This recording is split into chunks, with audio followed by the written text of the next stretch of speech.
¿Qué pasa?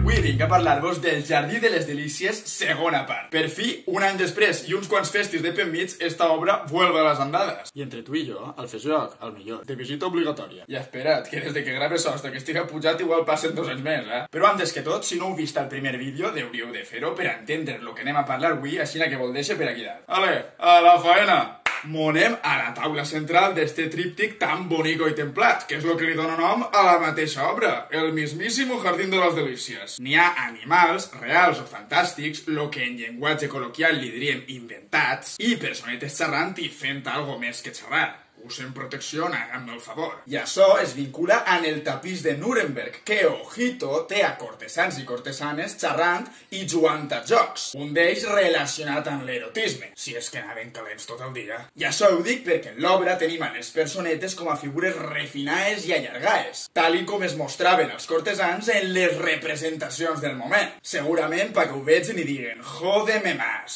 si és que soy yo literal. Sí, sé que el meme del soy yo literal està ja cremadíssim, però és que li anava al pelo a esta situació. Lo siento mucho, no volverá a ocurrir. Però ara, en sèrio, per què dic això? Perquè recordeu que esta obra no estava pensada per a una església ni mucho menos. Estava pensada per a estar en el palau d'Enric III de Nassau. I els que es movien per eixos tinglaus i podien veure-la eren, efectivament, cortesans i cortesanes. Ara, si mos centrem en el mig, veiem homenets muntant distints animalets. Sí, jo ho acabe tot a net. Els meus amics poden corroborar-ho. I es creu que cadascuna d'eixes criatures simbolitzava un pecat capital, perquè en els manuscrits de l'època es representaven així. No, sí, alerten això, que el Bosco pareixia bobo, però se les sap totes, El tio sap cosetes. Però espera't, perquè tot este guirigall també s'ha relacionat, agárrate que vienen curvas, en el ball morisc típic de la cort borgonyesa d'Enric III de Nassau. No vaig a dir-vos que no m'ha fet falta repetir-ho diverses voltes,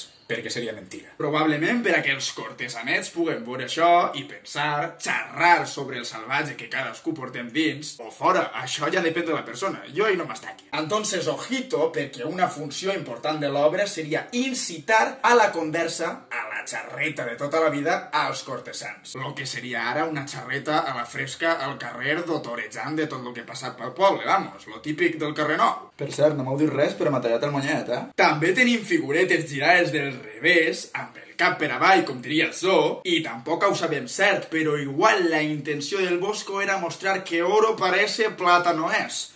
O siga, que n'hi ha que anar en alerta en les apariències. Recordem que tota esta vida de lujos i passiones és fake i acabaran tots anant-se'n al pou. Però és que en l'obra també trobem altres easter eggs, com referències als responsables d'este món de pecat. Baix a l'esquerra hi ha un grupet assenyalant la part de la taula de l'esquerra, valga la redundància, on estan Adam i Eva, com tirant-los la culpa. I una cosa vaig a dir-te, m'haguera agradat veure què haguereu fet en la seva situació. Que a toro pasado todos somos Manolete. Home, va, jódeme más. I ja en la tauleta del centre els tenim els dos amagaets en el racó de baix a la dreta. Eva en un fruit en mans i Adam assenyalant-la. Aquí a tots els agrada molt treure el ditet, no els han ensenyat que és de mala educació o què? I van vestits en les túniques de pell que els va fer Déu antes de reballar-los fora de l'Edén. I ahí veu clarament el contrast entre ells, que saben que eixe paraís és tot mentira, i entre els que viuen enganyats deixant-se dur pels seus instints més bàsics, sense esperar-se la que els caurà damunt després. I ara que parlem d'enganyifes, el Bosco se les sap totes i mos ha deixat cosetes que mos parlen de que tot això que estem veient és una utopia irreal. Primer, la font del centre, que és la font de la vida, però molta vida no li quedarà perquè, no sé tu, però jo la veig badar i trencant-se. I això és un símbol de lo efímeres que són les vanitats i les delícies que estan vivint-se en eixe mateix jardinet. Està avisant-nos de que l'alegria les durarà 2 telediaris, i això és així. I este concepte mos recorda a representacions medievals com la dels 3 vius i 3 morts que es van posar tan de moda després de nuestra vieja amiga i conocida, la peste negra. Que, per cert, teniu un vídeo sobre la pesta negra i la seva influència en l'art en el canal, que està de locos. Estarà per aquí dalt, busqueu-lo. Però bueno, tornant a lo que anàvem, el missatge era el mateix. Tu, Mr. Wonderful, ves fent-te la idea de que se t'acaba el xollo i acabaràs com este. Mira, no pensava jo que la camiseta del Sant Paulí ens serviria per un vídeo. La moto, otra volta, la moto dels collons. I és que damunt, en el cas del Jardí de les Delícies, no és que només s'acabe i avant, sinó que després de la mort ve el castig.